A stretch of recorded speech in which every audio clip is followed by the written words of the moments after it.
Oli, Oli, yo soy Ana Giselle, una apasionada de la danza y bienvenidos a un nuevo video.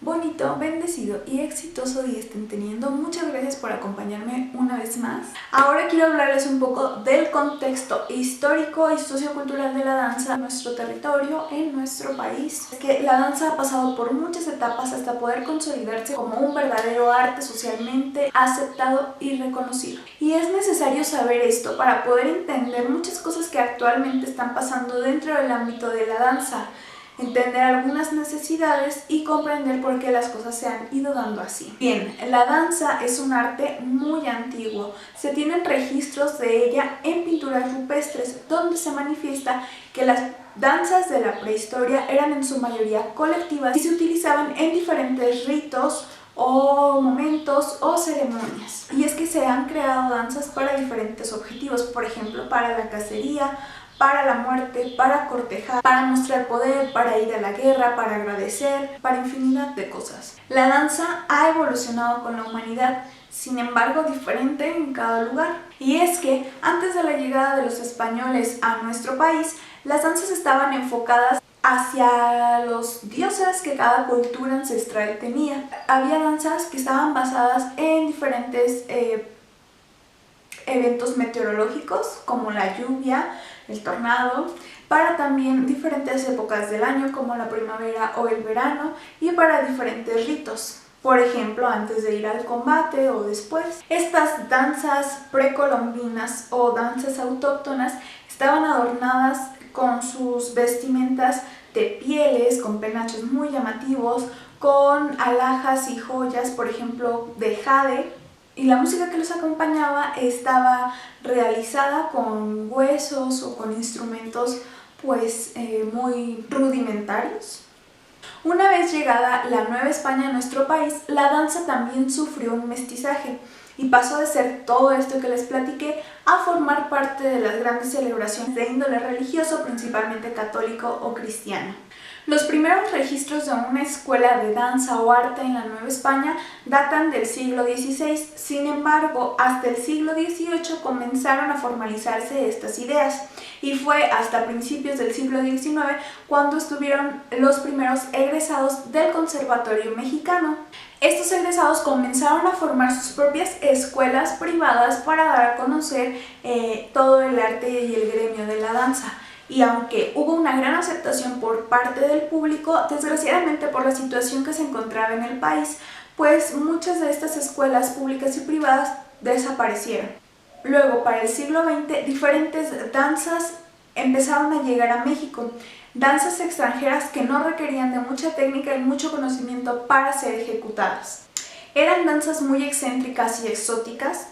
Recuerdo perfectamente el ejemplo de las danzas serpentinas que, si no lo han visto como yo no lo había visto hace algún tiempo, los invito a que lo vean. Bueno, el público comenzó a perder interés por la danza al ver que ya no era algo tan formal, tan riguroso, tan profesional y desgraciadamente fue perdiendo importancia para el público este bello arte. Sin embargo, después de esta decadencia, la época de la Revolución Mexicana es una época que sin duda marcó a la danza y en general al arte en nuestro país, pues en esta época se integró el tema de lo nacionalista o el tema del nacionalismo dentro de la danza, como ya se había integrado en otros artes como la pintura.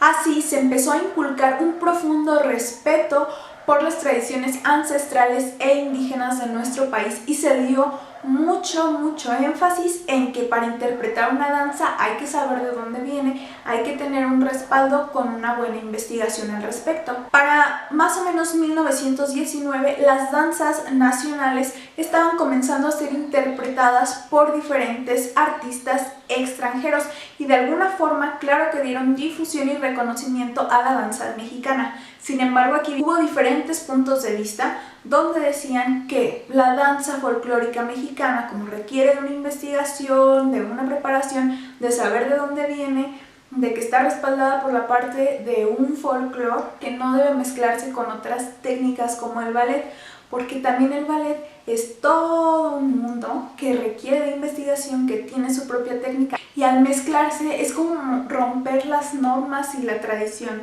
Espero que me explique. Después, para los años 20 comenzaron las misiones culturales en nuestro país, las cuales tenían como objetivo dar a conocer las danzas regionales que hay en México. Muchas de estas labores se lograron gracias a la participación de profesores que en su mayoría estaban orientados a la educación física, que cumplieron muy gratamente el cometido de dar a conocer las danzas folclóricas mexicanas. En esta misma época se crearon grandes instituciones, como es el caso del Instituto Nacional de Bellas Artes. Después, para los años 30, comienzan las miras de crear una escuela formal y oficial de danza en México. Así, el 16 de abril de 1932 se funda la primera escuela oficial de danza en México, la Escuela Nacional de Danza, la cual tenía como precursora a la Escuela de Plástica Dinámica. Además, esta nueva institución estaba respaldada por la SEP. En esta primera escuela se enseñaban géneros como el ballet clásico, bailes mexicanos, procedimientos coreográficos, bailes populares extranjeros y baile teatral.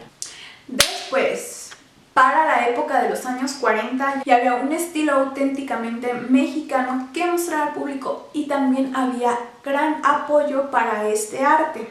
Con lo cual en 1947 se funda la Escuela de la Danza Mexicana, que se separó de la Escuela Nacional de Danza, y en 1948 se funda el Ballet Nacional de México.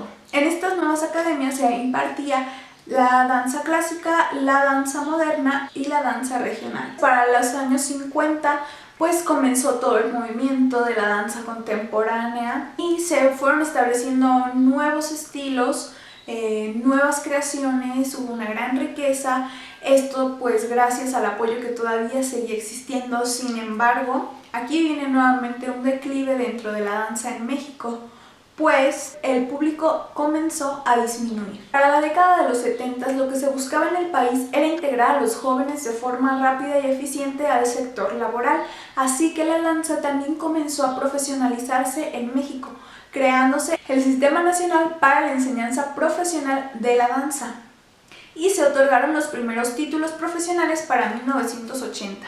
Para la década del siglo XX existían 4 instituciones pertenecientes al Instituto Nacional de Bellas Artes. Estos eran el Sistema Nacional de la Enseñanza Profesional de la Danza, la Academia de la Danza Mexicana, el Centro de Investigación Coreográfica y la Escuela Nacional de Danza de Nelly y Gloria Campobello. En 1994 se funda el Centro Nacional de las Artes, con el cual llega el surgimiento de la Escuela Nacional de Danza Clásica y Contemporánea y de la Escuela Nacional de Danza Folclórica. Así, para finales del siglo XX, comienzos del siglo XXI, hubo más trabajo dentro de la danza en México y muchos de los bailarines que residían en la capital mexicana comenzaron a dispersarse por toda la república y por toda la provincia. Comenzó a compartirse más el conocimiento respecto a la danza, se crearon más instituciones y hubo una mejor difusión de este arte. Que actualmente se crean y se imparten muchísimos talleres, seminarios, cursos respecto a los diferentes estilos y géneros de la danza en México. La danza se ha profesionalizado más en México, pues además de las diferentes escuelas y academias pertenecientes al INBA, diferentes institutos, escuelas y universidades en México imparten este arte como una licenciatura, lo cual ayuda a profesionalizarla y difundirla. Algo muy importante de mencionar es que la mayoría de los bailarines en México no están dentro de estas grandes escuelas profesionales. Muchos de ellos están en escuelas más pequeñas, públicas o privadas, en academias, grupos, que institucionalizados o no, todos estoy segura que están respaldados por profesores que comparten su saber y sobre todo su pasión por la danza en México. Y bueno, cuéntenme qué les ha parecido esta información. Les dije algo que no conocían, ya conocían todo, me faltó decir algo. ¿Qué pasó? Cuéntenmelo todo en los comentarios. Espero que esta información les haya servido, que haya sido de utilidad. Y pues bueno, muchas gracias por ver hasta aquí, muchas gracias por acompañarme. Nos vemos en un próximo video para seguir hablando de México, oficio, folclore y mucho color. Adiós.